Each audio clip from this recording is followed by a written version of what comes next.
Saya Pak Eko, ya. Baik, Bapak di acara ini tuh sebagai apa?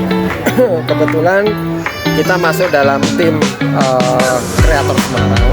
Jadi kalau saya kebetulan aktif di sehari-hari industri kreatif subsektor kria tekstil, tepatnya batik. Baik.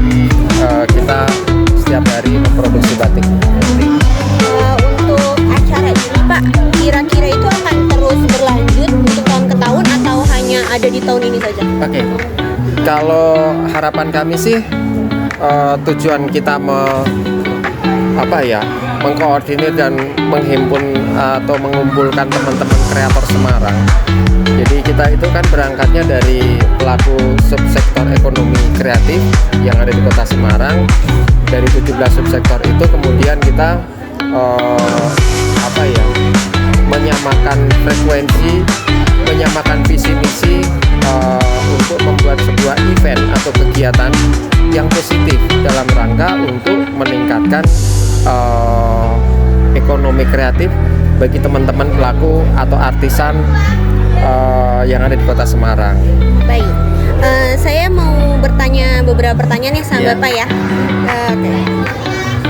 Masuk ke pertanyaan pertama, menurut Bapak apa yang membedakan antara batik Semarang dengan batik dari daerah lain di Indonesia? Oke, jadi kalau batik tiap daerah atau setiap wilayah mempunyai ciri khas masing-masing. Kayak contohnya seperti ini, banyak soto. Di Semarang ada soto, di Pekalongan ada soto, di Jogja ada soto. Pasti rasanya beda, ya kan? Ada gudeg kan?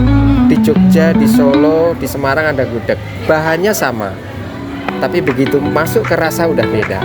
Sama begitu juga dengan batik. Batik dari kain diproses melalui proses yang panjang, dari selembar kain putih, kain mori, kemudian dicanting, dibatik dengan malam yang dipanaskan, kemudian dilakukan proses pewarnaan. Selanjutnya dari karakter masing-masing si pembuat itu mencirikan masing-masing karakternya. Jadi nggak bisa, walaupun kita sama-sama pesisir nih, antara Lasem, Semarang, Pekalongan, walaupun bahannya sama, jenis warnanya sama, produksinya sama dari pabrik yang sama, tapi kemudian dilakukan proses karena ada faktor air di Semarang, di Pekalongan, di Lasem pasti beda. Unsur mineral, garamnya berbeda, ya kan? Ukuran timbangannya sama, tapi hasilnya pasti beda. Kalau untuk motif itu tergantung rasa atau masing-masing si pembuat. Kenapa? Saat saya suka mengeksplor flora fauna, ya kan? Kemudian belum tentu nanti teman-teman saya mau atau suka mengeksplor flora fauna. Bisa jadi dia lebih suka mengeksplor landmark atau ikon Kota Semarang. Bisa jadi beberapa teman yang lain lebih suka mengeksplor motif-motif yang lain, seperti contoh motif-motif klasik atau yang seperti apa yang ada gitu kan, seperti itu. Jadi kalau dikatakan bedanya apa, pasti banyak perbedaan, mulai dari motif, kalaupun tekniknya sama tapi kemudian hasilnya pasti berbeda. Sama-sama warna merah, nanti warna hasil merahnya berbeda, seperti itu. Baik, untuk pertanyaan kedua, dari motif batik yang berbeda-beda nih, apakah ada suatu makna yang terkandung dari motif-motif batik yang berbeda tersebut? Oke, kalau saya, motif-motif yang saya bikin memang hampir sebagian besar atau 80-90% itu syarat dengan makna atau ada pesan atau ada filosofi yang saya sampaikan untuk penikmat atau pecinta atau yang memakai batik itu. Jadi kebetulan saya lebih banyak mengeksplor motif-motif batik Semarang tempo tahun 1800, membuat batik tahun 1900.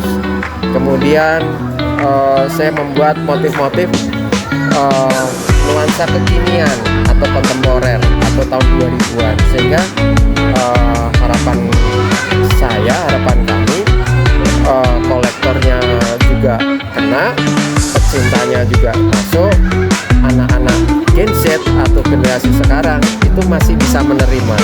Jadi harapan kami semua segmen pasar kita siap atau bisa menyediakan itu. Baik, Bapak terima kasih ya udah bisa diganggu waktunya. Makasih Ya. sebelumnya.